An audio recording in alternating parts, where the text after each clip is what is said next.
Ready? Okay.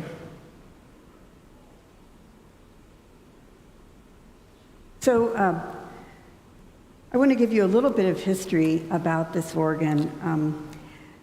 The original organ was built by the Mueller Company, installed in 1923. At that time, Mueller was the largest organ manufacturer in the world, and the instrument was Opus 5282. It only had 2 manuals and 12 pipes. In 1960, Mueller refurbished the organ, retained the old pipes, but added several new ones. And in 1981, Mueller did a complete rebuild, including a new console and all the pipes that we can now see and those that we can't. Since I've been here, there have been multiple ciphers and needed repairs that have arisen continuously. Our local company that does repairs for us had called for a meeting with us a few years ago when they said, well, you know what, you're right in the window when organs need to be rebuilt. You're almost at the 50-year mark, and leathers only last 50 years, and you're going to have a complete rebuild, and that would have been probably a $400,000, $500,000 project, minimum. That's one of the reasons that I've been just really trying to struggle with deciding whether or not we could look at that kind of investment in the organ for traditional worship, and particularly post-COVID. I'm so grateful that when Bert Adams came as our a guest organist, he had connections with a company called Fabry, which is in Antioch, Illinois. Bert came from that area and had worked with them quite a bit. And he put us in touch with the Fabry company, and well, you'll hear about the results of that. But I'm very, very grateful to Bert and for all of his wisdom and guidance along the way. So, Kyle, I don't have this on. So this is the organ that the congregation sees. We know that there are pipes up higher, but mostly we think of the organ as the box we see from our seats, and that box is called a console, of course, and then there's a bench with it. This is the view of the organ from the organist's perspective. It looks pretty complicated, doesn't it? It is. You have no idea. In order to help you understand, I'm going to have to share some terms. The first term you need to know is rank. A rank is a row of pipes, all of which make the same sound, but at different pitches. For example, all of the pipes for a spire flute will be in the same row. And organs are often described by the number of ranks they have. Our organ has 36 ranks. Each manual rank, we have 3 manual ranks, has 61 pipes. And each pedal rank has 32 pipes. And this means that our organ has very close to 2,000 pipes, almost exactly 2,000 pipes. You only see a small percentage of them when the screen is up and they are exposed. So before we go on, Bert, can you play for us a scale in one rank and do it in one in a different rank so we can hear the 2 different kinds of pitches that are being referred to?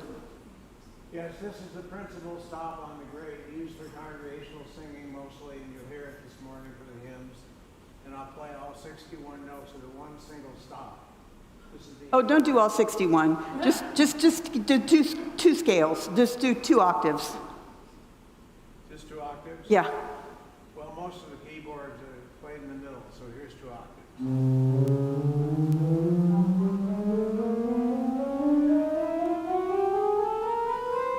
Here's the highest note of the rank.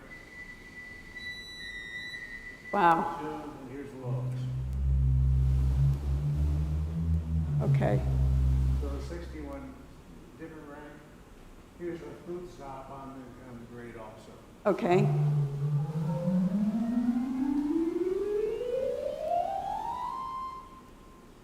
Okay, so those were two different ranks, the principal and the flute, both within the Great Division.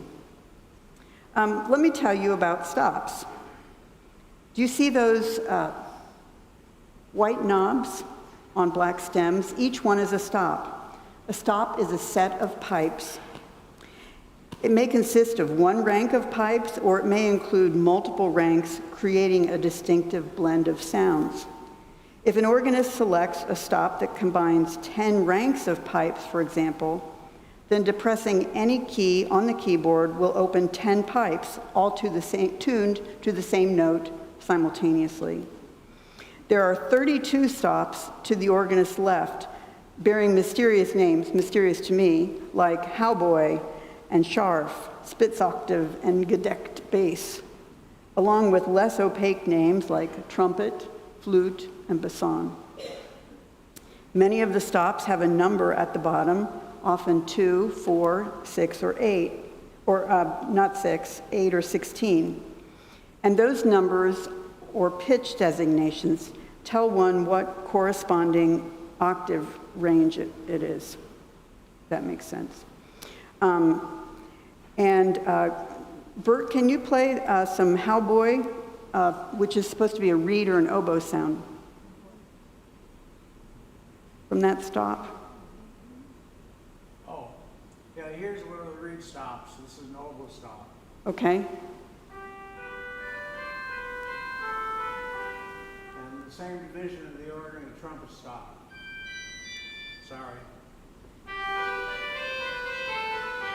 Two separate ranks of pipes. And this trumpet is also, this trumpet on the grade, very nice for weddings.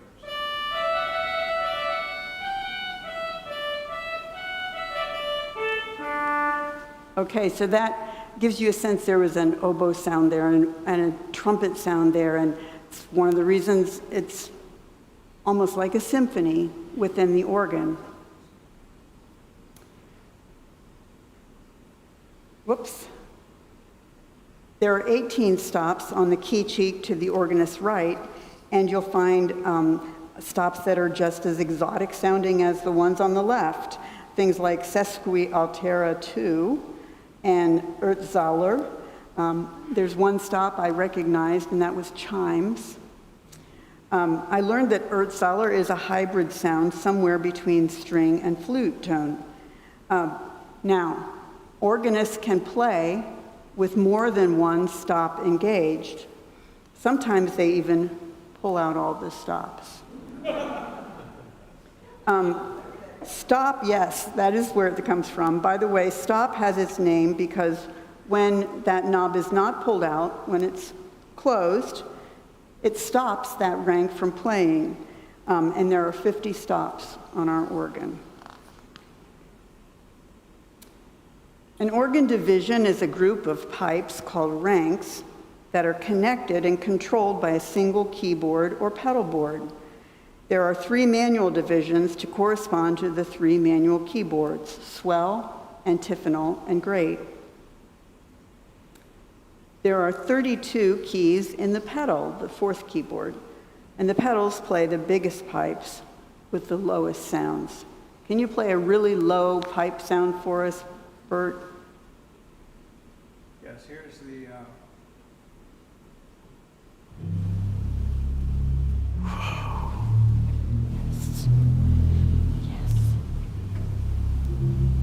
That's one I want to hear with "A Mighty Fortress is Our God."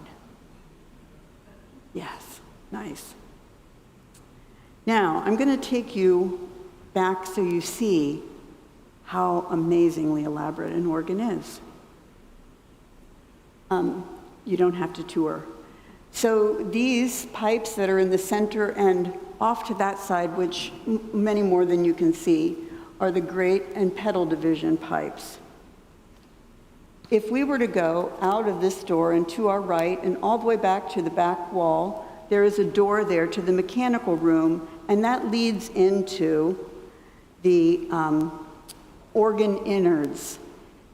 And when I say the innards, think about 10 to 12 feet wide, the entire width of this sanctuary. That's how much is going on back there. And I'm going to take you back without taking you back. So there's once we've gone in the mechanical room, there's the door. And we open it up and we see pipe work. Those big pipes are, I think, sending wind through the pipes.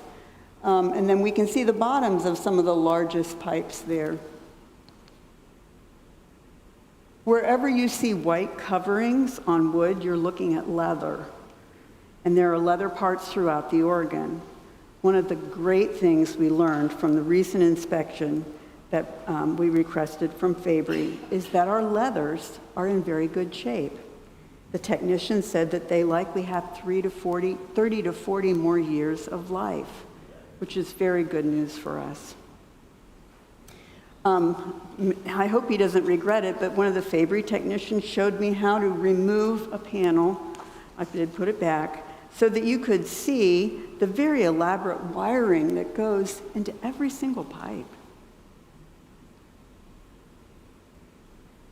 There's just some more cool pictures of the bottom of the pipes. That kind of little chest where I think the wind, see the pipe going in, the big pipe going in to provide wind to all of those other ones. This is just an up close of all of the kinds of mechanical and electrical connections that happen with each and every one of those 2,000 pipes. This is, if we were looking this way, you can see the big black pipe that's up there.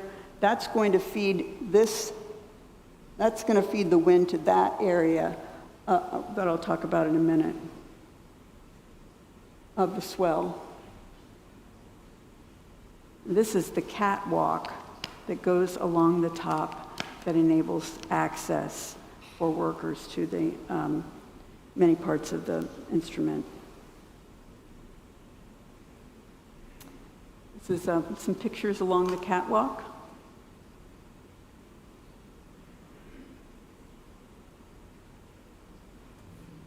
I was in the sanctuary without the lights on. They were on back there. And I thought, oh, I'm going to get a picture. And then I realized I can't get a picture when it's so dark. So I called Scott. Scott, come into the sanctuary. Take my picture. So he did. Scott's very accommodating. It's very cool up there. So those are some of the views from above.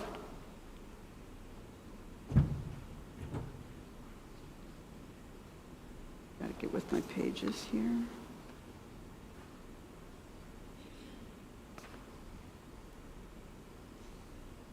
Okay. Yeah, this is an up close of that pipe work. I just think it's neat to figure out how this all tries to work together.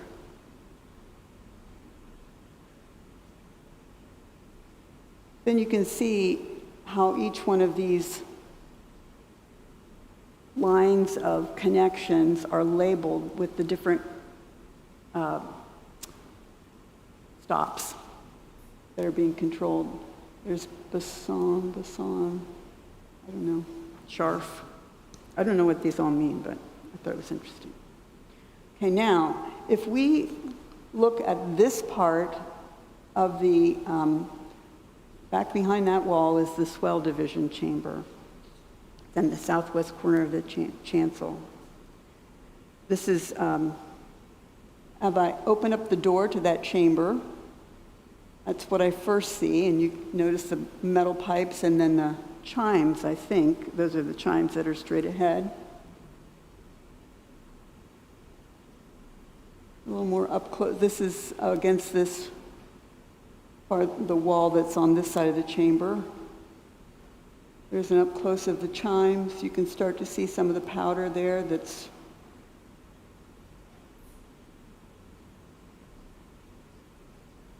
there are wooden pipes in that area. This is an up close of the smallest wooden pipes we have in that area. You can see that plaster dust coming down on them. And there's the source of the problem. There was a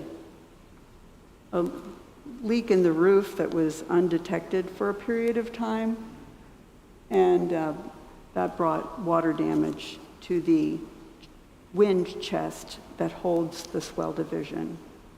Wanted you to see some pipes up close. Those cool little tongues on them, I believe, are for the purposes of tuning certain kinds of pipes. Is that correct? Yeah? Not sure. Okay. Then I wanted you also to see how some pipes are really tiny. Some of them are smaller in diameter than my little pinky. We're still all up in the swell division chest up there.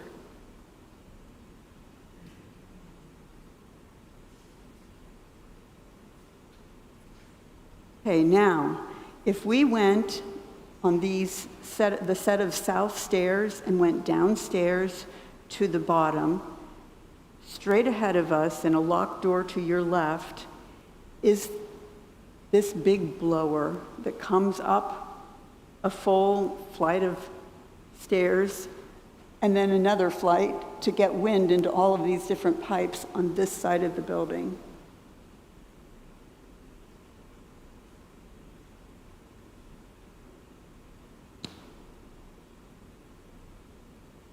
Now we're going to talk about the antiphonal chamber, which is up in the balcony in that room. And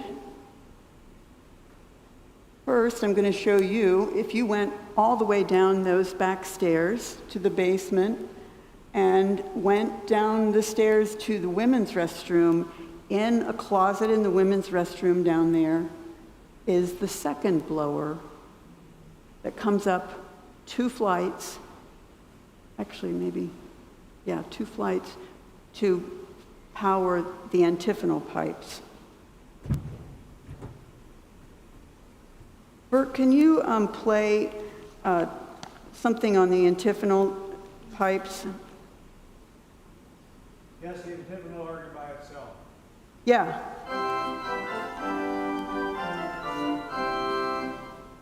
Hear how it's kind of coming from back there? And when you play that in response to something on the principal, then you get this echo effect or call and response effect, which is used quite a bit in much of the classical.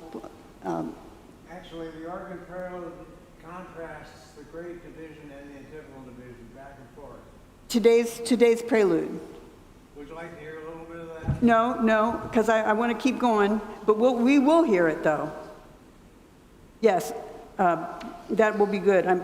So I did ask Bert to have some stuff that will highlight some of these and what he's playing today. So we're doing a lot of music today.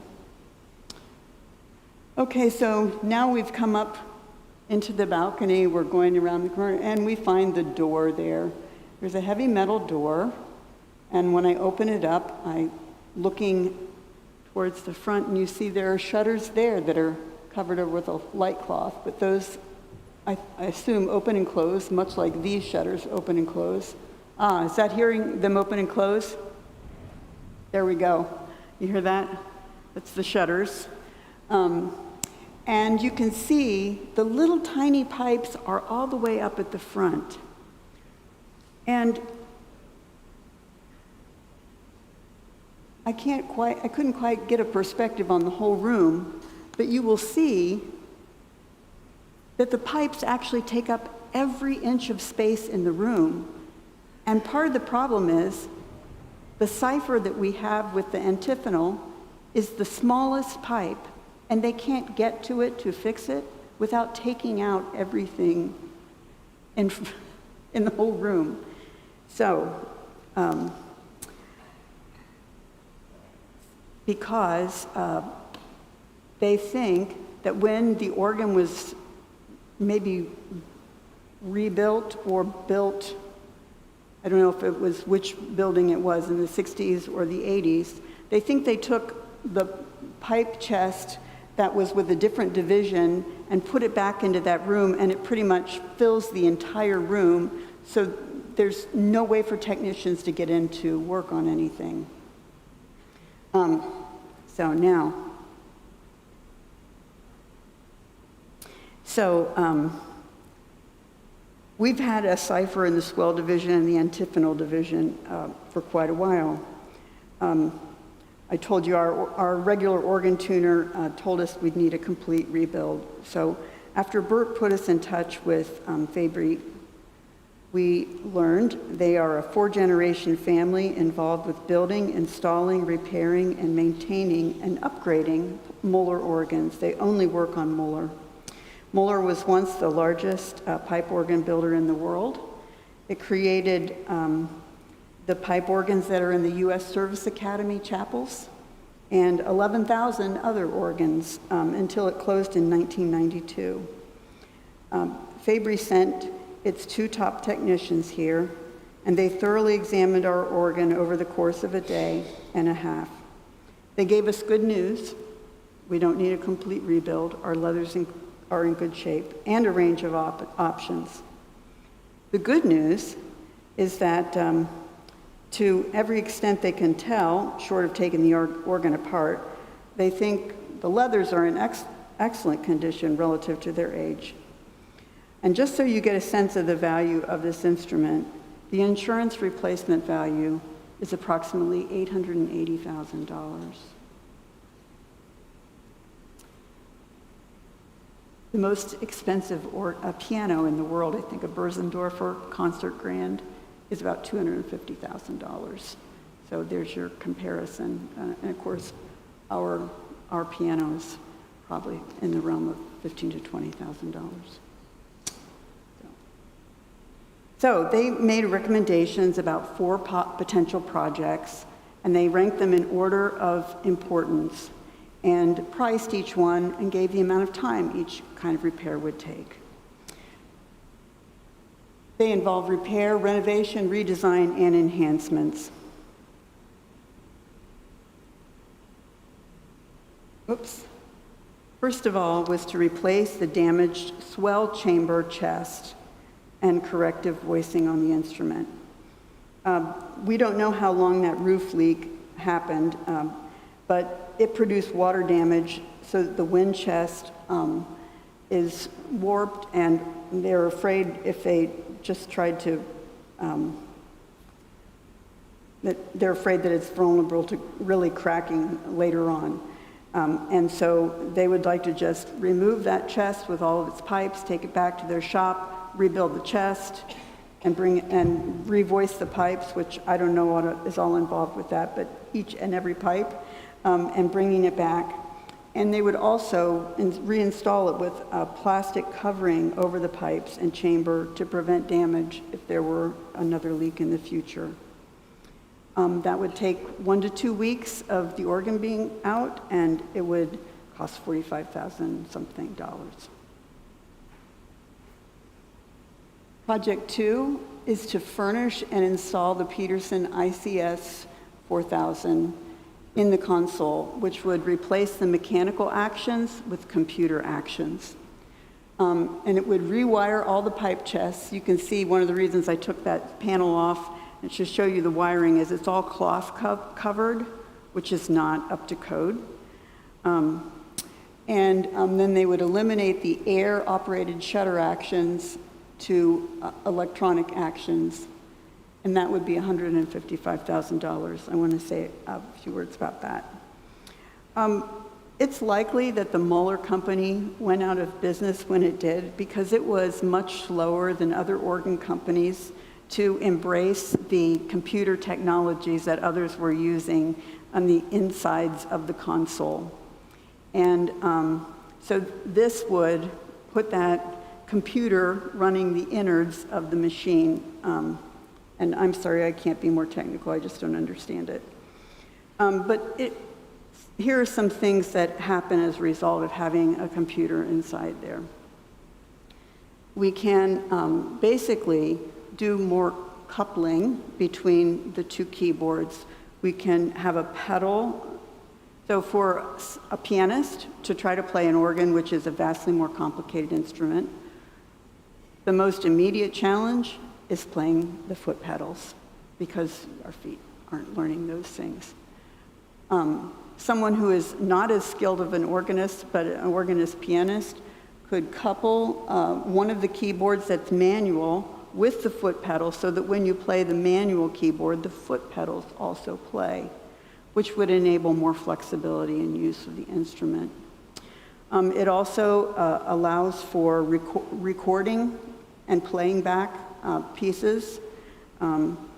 It allows to preserve profiles for multiple organists to use, for organists to make profiles for certain kinds of music that they want to be able to just play.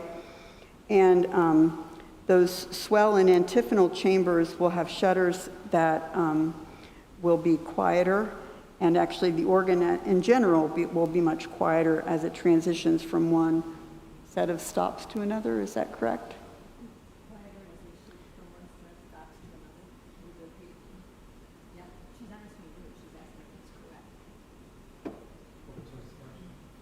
Whether it would be quieter when you're shifting from one. Oh, yeah, yeah. Yeah. It's really quiet. It's sort of this. Just so you know, the only reason I'm not having Bert talk very much is that he is so technical. When he starts talking about the organ, I don't understand most of what he says. So I'm figuring, even with all the research I've done, and you haven't done that research, if he starts talking, you're not going to understand anything that he's saying. Because it is a truly complicated instrument, and he really knows what he's doing. So, but you're going to get a chance to ask him questions when I'm through in just a minute. So switching the action on the shutters from pneumatic to electronic, controlled by the computer, they say, will save money in the long run because everything pneumatic has leathers involved. Right? When you saw those chests where there was a big wood and then there was another piece of wood and there was leather in between, that's so, I think, I'm guessing, it's so it can breathe and contract when the wind comes in and down. So those leathers will not be controlling that mechanism, and so if they wear out, we won't have to replace those. This time to complete is about 4 to 5 weeks, and the antiphonal chamber changes, they're recommending for project number 3 that they simply build a new antiphonal chamber chest that they install, and that they also put in a stronger blower unit down in the basement below. That's about all I can explain about that. I'm sure there's much more, but by the way, there are lots of specs on all of these if anybody's really interested in diving in. Project number 4 are options that would add new draw knobs, creating new stop mixes. It would extend some ranks. And all of those things could be separate options. It would involve getting an adjustable organ bench, which is not very expensive, but if all the options that they said were possibilities for enhancing our sound, really adding to the sounds we currently have, that would be $58,000. If we did everything that they, all 4 of those proposals, which all can stand alone, it would be a total of $325,000. I have been thinking about this a lot, and I believe that the stewards who created this organ for the future, that we cannot let an instrument of this value deteriorate or go partially used. And so I kind of took a little bit of a leap to ask the endowment if they would put up $100,000 in matching funds, and I committed us to projects 1 and 2, about $200,000 worth. And our commitment is to act decisively on those projects so that we can have them completed before Advent of this year. And we have put the down payment down, and I understand they've put in the order as of the 12th. So it takes a few months, and I'll keep everyone posted. This decision to repair and renovate the organ is based on a belief that traditional worship still has a bright future. We are going to be investing in having more external communications about what happens at this wonderful church. And we are investing in the organ, starting a new organ search for a permanent organist. Also taking some actions to try to enhance the choir sound. And I believe that there are things that come through in traditional worship that are super important. I think the magnificent and rich depictions of God through hymnody, through our liturgy. I think the posture of reverence that seems to come upon people when they come into the sanctuary. I think that the sacramental emphasis, I think that has contemporary relevance. And I think traditional worship helps build mature Christians. And I think that it can be appealing to younger people too.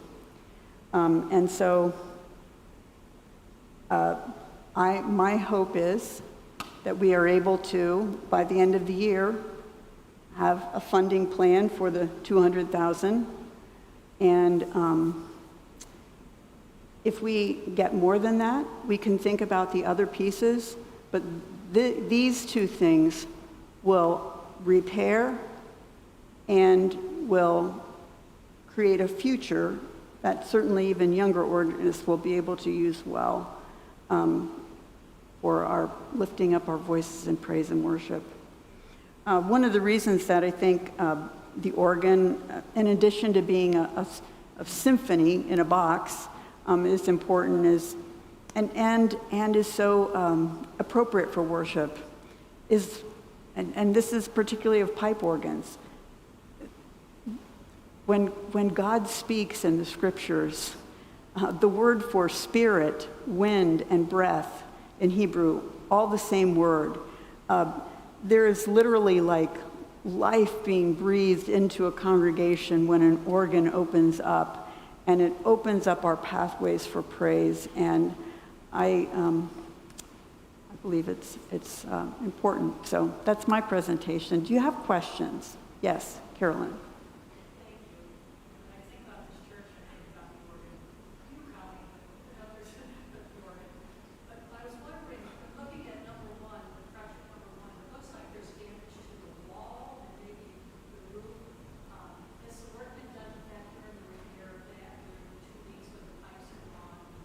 We will definitely be repairing that. So the roof itself is repaired. The leak is not happening anymore. So the plastering is not hard once the pipes are out. Well, and that's the same reason why we have still like stuff that needs to be patched around the stained glass window. You have to take the pipes out or else get a big ladder lift or this kind of lift in order to do the repairs when the pipes are there in place. So good question. Yeah. Are the chimes,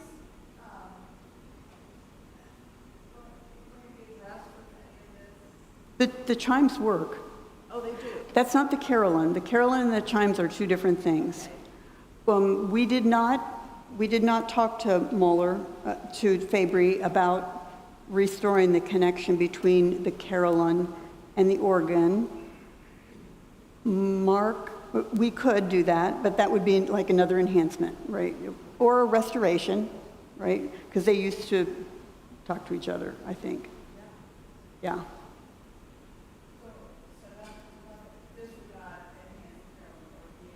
No, but Mark Beckett had somebody come in to talk about the carillon, and that looked like that was like a $4,000 to $5,000 project, I think. Now, he did that on his own before we had the Fabry thing done, and so I didn't get those integrated, but we could do that.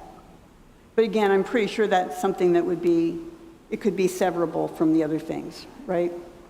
It was really, really helpful to me that they laid out things that were possibilities in stages and severable. Any other questions? Yeah, Barb?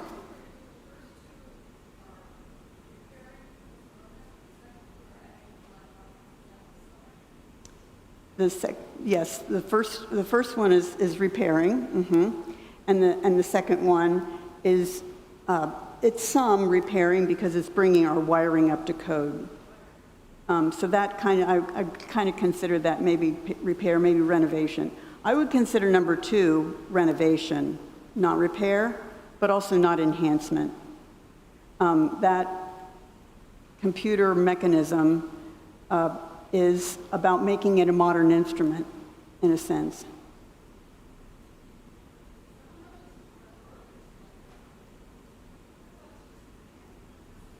I don't know, I can't. Yes, it has electric to run. It has electric to run, but it's not an electronic organ.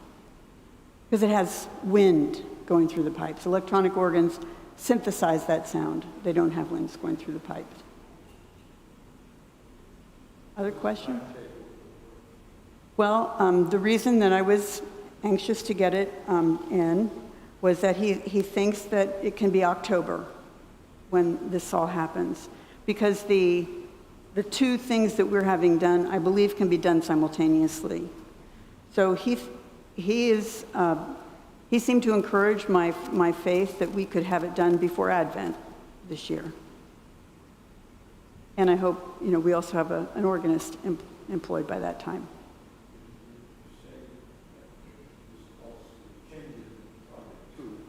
Also makes it every students are able to. Yes, so somebody younger would even know how to use the capacity of integrating other sounds into the organ because it's a MIDI keyboard. So every time I see that, I go, I don't understand what that is. But it is basically a computer version of a keyboard. And apparently, the computer portion of this means you can have other sounds integrated into it. That's as best I can say it. Yeah. Frank?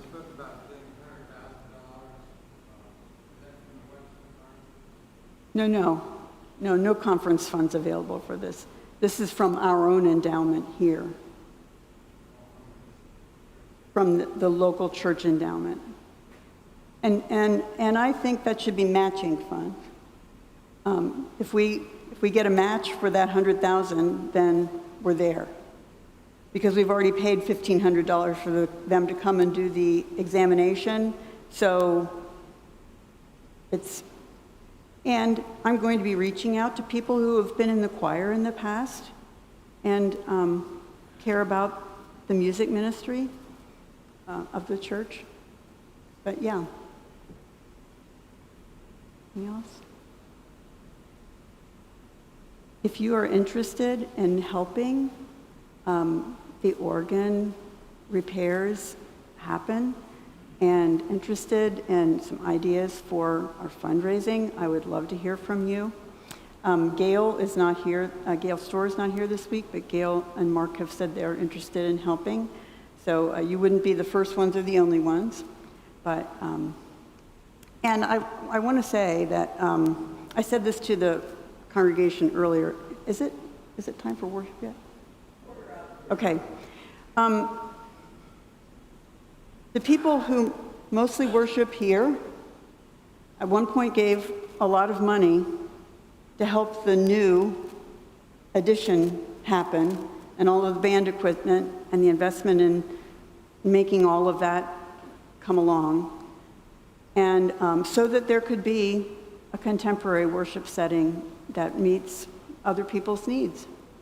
And that was wonderful. I'm also saying to that congregation, this is still important too.